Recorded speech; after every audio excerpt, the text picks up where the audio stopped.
नमस्कार. विज्ञानयात्री फ्रँकॉईस जॅकोब यांचे जीवनचरित्र आणि त्यांचे वैज्ञानिक योगदान या संदर्भात आपल्याशी संवाद साधण्याचा हा एक प्रयत्न आहे. अशा महत्त्वपूर्ण विषयासाठी कृपया चॅनलला सबस्क्राईब करा. आपली मते आणि सूचना कमेंट बॉक्समध्ये लिहा.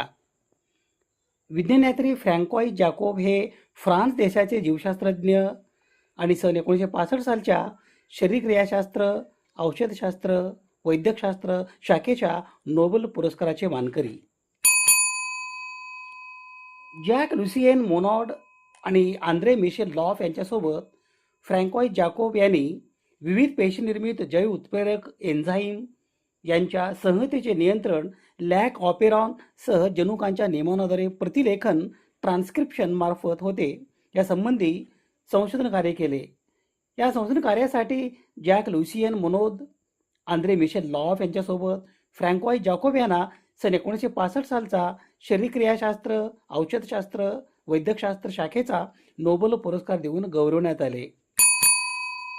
फ्रँकॉईस जॅकोब यांनी अशी कल्पना मांडली की पेशीमधील जैव उत्प्रेरक एन्झाईम वितंचक यांचे व्यक्त व्हायचे प्रमाण हे DNA मधील न्यूक्लिओटाईड यांच्या क्रमांच्या लिप्यंतरांच्या म्हणजे अमायनो आम्लांच्या प्रथिनामध्ये रूपांतर होण्याची क्रिया याच्या नियमनावर अवलंबून असते. त्यांच्या प्रयोग आणि कल्पना यांनी रेणवीय जीवशास्त्राच्या विकासाला व विशेषतः लिंपेतरांच्या अमायनो आम्लाच्या प्रथिनामध्ये रूपांतर होण्याच्या क्रियेला चालना दिली. पुष्कळ वर्ष हे माहीत होते की जीवाणू आणि इतर पेशी बाहेरच्या परिस्थितीला महत्त्वाच्या जैव उत्प्रेरक एन्झाईम यांच्या पातळीचे नियमन करून किंवा त्या वितंचकाच्या किंवा एन्झाईमच्या क्रियाशीलता कमी जास्त करून प्रतिसाद देतात. जीवाणू संवर्धन कल्चर माध्यम जर ग्लुकोजऐवजी लॅक्टोज असेल तर त्या जीवाणूला त्याच्या शरीरात लॅक्टोज घेणे, त्याचे लॅक्टोज आणि गॅलॅक्टोजमध्ये विघटन करणे आणि नंतर गॅलॅक्टोजचे रूपांतर ग्लुकोजमध्ये करणे या क्रियेसाठी तयार लागते. फ्रँकॉईस जॅकोब यांनी सैद्धांतिक साधने प्रयोगांच्या सहाय्याने असे दाखवून दिले की जीवाणू एस्पेशली इसेरिशिया कोलाई आणि लॅक्टोजच्या प्रयोगात विशेष प्रथिने DNAचे लिंपेतर म्हणजे ट्रान्स्क्रिप्शन थांबवतात. यालाच लॅक रिप्रेसर असे म्हणतात आणि RNA व प्रथिने तयार होऊ देत नाहीत. लॅक रिप्रेसर हे हा सर्व पेशीमध्ये बनतो आणि तो DNAला त्या ठिकाणी जोडला जातो जिथे जनुकांचं तो नियमन करतो. त्यामुळे ट्रान्स्क्रिप्शनची क्रिया किंवा यंत्रणा DNAला जोडली जाऊ शकत नाही. लॅक्टोज असेल तर रिप्रेसर लॅक्टोजला जोडला जातो व DNAला जोडला जाऊ शकत नाही आणि ट्रान्स्क्रिप्शन चे रिप्रेशन होत नाही, म्हणजेच ट्रान्स्क्रिप्शन थांबत नाही. अशा रीतीने मजबूत फीडबॅक प्रतिसाद लूप तयार होते. ते गरज असेल तरच लॅक्टोज विघटन करते. लॅक ऑपेरॉन हे जीवाणू, इशरिशिया कोलाई आणि इतर अनेक आतड्यासंबंधी जीवाणूमध्ये लॅक्टोजची वाहतूक आणि चयापचय यासाठी आवश्यक असलेले ऑपेरॉन आहे. बहुतेक आतड्यासंबंधी जीवाणूसाठी ग्लुकोज हा प्राधान्यकृत कार्बन स्रोत आहे. ग्लुकोज उपलब्ध नसेल तेव्हा जीवाणू कोलाई यांना बीटा गॅलॅक्टोसाइडेज या जैव उत्प्रेरकाच्या क्रियाकलापाद्वारे लॅक ऑपेरॉन हे लॅक्टोजचे प्रभावी पचन करण्यास अनुमती देते. लॅक ऑपेरॉनचे जनुक नियमन ही स्पष्टपणे समजणारी पहिली अनुवांशिक नियामक यंत्रणा होती. म्हणून लॅक ऑपेरॉन हे प्रोकॅरियोटिक जनुक नियमनाचे प्रमुख उदाहरण बनले आहे. प्रास्ताविक, आण्विक आणि पेशी जीवशास्त्र वर्गामध्ये या कारणास्तव अनेकदा चर्चा केली जाते. या लॅक्टोज चयापचय प्रणालीचा वापर फ्रँकॉईस जॅकोब आणि जॅक लुसियन मोनोद यांनी जैविक पेशींना विशिष्ट जैव उत्प्रेरक एन्झाईम यांचे संशोधन करण्याच्या यंत्रणेसंबंधी केले. जॅक लुसियन मोनोद आणि आंद्रे मिशेल लॉफ यांच्यासोबत फ्रँकॉईस जॅकोब यांनी विविध पेशीनिर्मित जैव उत्प्रेरक एन्झाईम यांच्या संहतीचे म्हणजे पातळीचे नियंत्रण हे लॅक ऑपेरॉन सह जनुकांच्या नियमनाद्वारे प्रतिलेखन, ट्रान्स्क्रिप्शन या संबंधी संशोधन कार्य केले. या संशोधन कार्यासाठी जॅक लुसियन मोनोद आणि आंद्रे मिशेल लॉफ यांच्यासोबत फ्रँकॉईस जॅकोब यांना सन 1965 सालचा शरीरक्रियाशास्त्र, औषधशास्त्र, वैद्यकशास्त्र शाखेचा नोबेल पुरस्कार देऊन गौरवण्यात आले. बॅक्टेरियल ऑपेरॉन हे पॉलिसिस्टॉनिक ट्रान्सक्रिप्ट आहेत, जे एका mRNA ट्रान्सक्रिप्टमधून अनेक प्रथिने तयार करण्यास सक्षम असतात.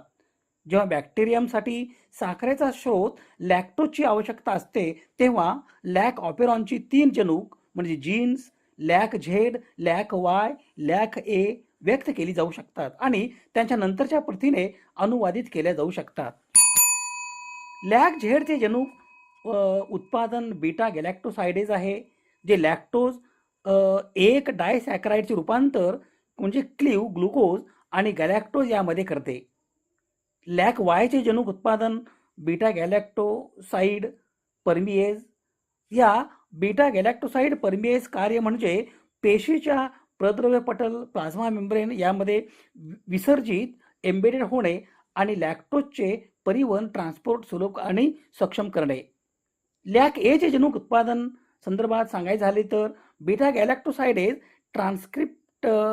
ट्रान्सक्रिप्टलेज लॅक्टोज उपलब्ध नसताना किंवा ग्लुकोजसारखा श्रेयस्कर ऊर्जा स्रोत उपलब्ध असताना जैव उत्प्रेरक एन्झाईम तयार करणे व्यर्थ ठरेल. म्हणून जीवाणूपेशी आवश्यक असेल तेव्हा जीवाणूपेशी लॅक ऑपेरॉन कार्यान्वित होते.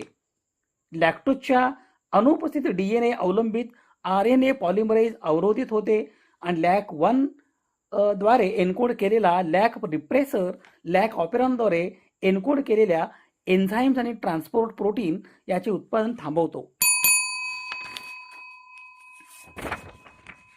DNA अवलंबित RNA पॉलिमरेज अवरोधित करणे, थांबवणे परिपूर्ण नाही आणि जनुक अभिव्यक्तीच्या किमान मात्रा नेहमीच घडते. रिप्रेसर प्रोटीन नेहमी व्यक्त केले जाते, परंतु लॅक ऑपेरॉन म्हणजे एन्झाईम आणि वाहतूक प्रोटीन जवळजवळ पूर्णपणे दाबले जातात, ज्यामुळे पार्श्वभूमी अभिव्यक्तीच्या लहान पातळीची परवानगी मिळते. जर असे झाले नसते तर पेशीच्या प्रद्रव्य पटल म्हणजे प्लाझ्मा मेम्ब्रेन यामध्ये लॅक वाय ट्रान्सपोर्टर प्रोटीन नसते.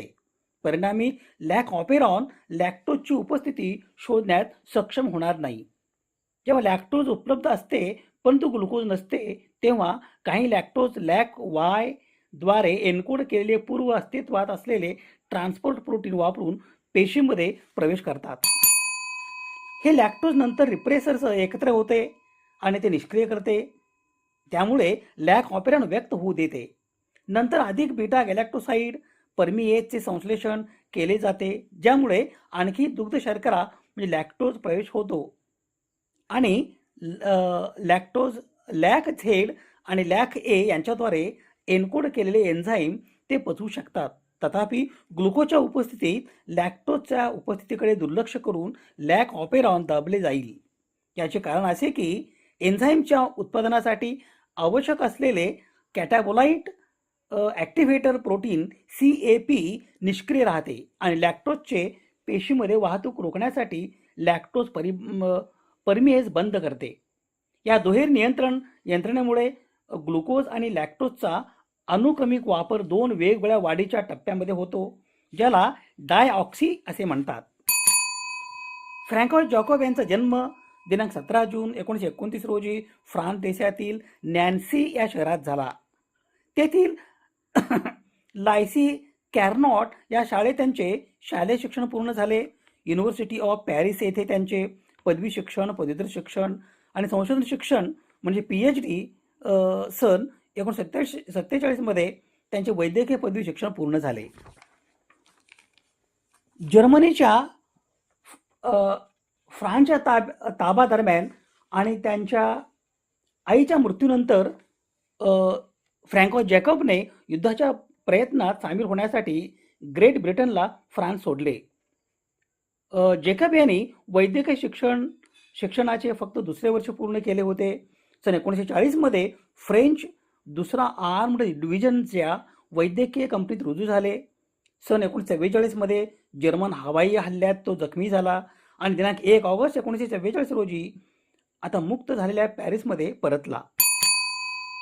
त्याच्या युद्धकाळातील सेवेसाठी त्याला फ्रान्सच्या शौर्यासाठी सर्वोच्च सन्मान क्रॉस ऑफ लिबरेशन देण्यात आले. बरे झाल्यानंतर जॅकोब वैदिक शाळेत परतला आणि त्याने टायरोथ्रिसिन या या प्रतिजैविक निर्मितीच्या संशोधन कार्याची सुरुवात केली. टायरोथ्रिसिन या प्रतिजैविक निर्मितीच्या प्रक्रियेतील बॅक्टेरिओलॉजीच्या पद्धती शिकत असताना त्यांनी स्थानिक संसर्गाविरुद्ध प्रतिजैविकांच्या परिणामकारकतेवर अमेरिकन कार्याची प्रतिकृती म्हणून वर्णन केलेला एक प्रबंध त्यांनी पूर्ण केला आणि सन 1947 मध्ये ते वैद्यकीय डॉक्टर बनले. त्यांनी कॅबनेल सेंटरमध्ये प्रमुख पदाचे स्थान घेतले. कॅबनेल सेंटर येथे टायरोथ्रिसिन या प्रतिजैविक निर्मितीच्या संशोधन कार्यात त्यांचे महत्त्वपूर्ण योगदान आहे. फ्रँकोइस जॅकोब हे फ्रान्स देशाचे जीवशास्त्रज्ञ आणि सन 1965 सालच्या शरीरक्रिया विज्ञान, औषधशास्त्र, वैद्यकशास्त्र शाखेच्या नोबेल पुरस्काराचे मानकरी. पेशीमधील जनुकीय नियंत्रणाच्या कार्यासाठी त्यांना सन 1965 मध्ये शरीरक्रिया विज्ञान, औषधशास्त्र, वैद्यकशास्त्र शाखेतील नोबेल पारितोषिक देऊन गौरवण्यात आले. त्यांनी जॅक्स मनोद यांच्यासोबत पेशीमधील जनुके कशी कार्यान्वित होतात याचे नियंत्रण करणारे ऑपेरॉन मॉडेल प्रस्तावित केले. त्यांनी मेसेंजर RNAच्या अस्तित्वाचा पुरावा शोधण्यात महत्त्वाची भूमिका बजावली, ज्यामुळे पेशी माहिती कशी वापरतात हे समजणे सोपे झाले. दुसऱ्या महायुद्ध दरम्यान त्यांनी फ्रेंच सैन्याच्या वैद्यकीय तुकडीत काम केले, जिथे ते हवाई हल्ल्यात जखमी झाले. युद्धानंतर त्यांनी आपले लक्ष संशोधनाकडे वळवले आणि पाश्चर इन्स्टिट्यूट येथे आपले महत्त्वाचे संशोधन कार्य पूर्ण केले. दिनांक 19 एप्रिल 2013 रोजी फ्रान्स देशातील पॅरिस या शहरात फ्रँकोइस जॅकोब यांचे निधन झाले. विज्ञानयात्री फ्रँकोइस जॅकोब यांच्या स्मृतीस विनम्र अभिवादन. शोधसंदर्भासाठी ही यादी आहे. समाजहिताच्या एखाद्या वैज्ञानिक विषयासंदर्भात प्रबोधन करणे, जागतिक समस्यांचे निराकरण करण्यासाठी सामाजिक इच्छा आणि संसाधन एकत्रित करणे आणि मानवतेच्या यशाचा उत्सव बळकट करणे यासाठी सुवर्णसंधी म्हणजे सामाजिक आणि वैज्ञानिक सण आणि उत्सव. अशा महत्त्वपूर्ण विषयासाठी कृपया चॅनलला सबस्क्राईब करा. आपली मते आणि सूचना कमेंट बॉक्समध्ये लिहा. विज्ञान निष्ठा ही जीवन निष्ठा. धन्यवाद.